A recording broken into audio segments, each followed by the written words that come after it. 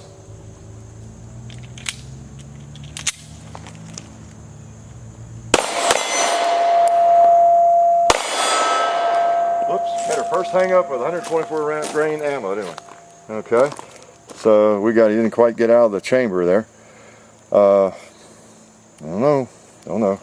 That is the first time that has happened with that weight ammo. Drop the mag out. Don't guess I limp wristed it. I tend not to limp wrist. Okay. My ears back on and finish that up.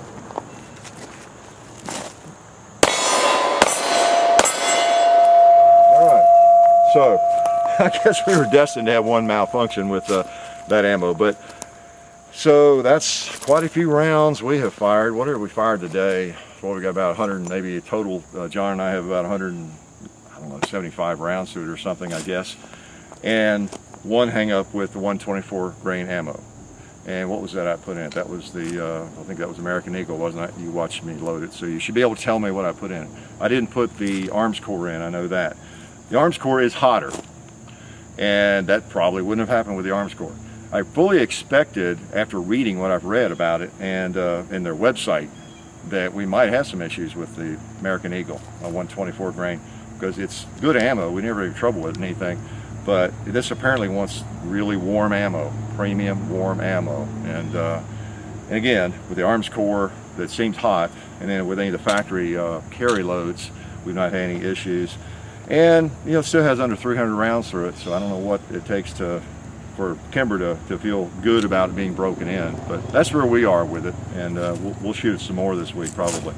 But anyway, the Kimber Solo, my first experience with it, and you've seen and heard what our experience is, so for whatever that's worth, hope that helps a little bit.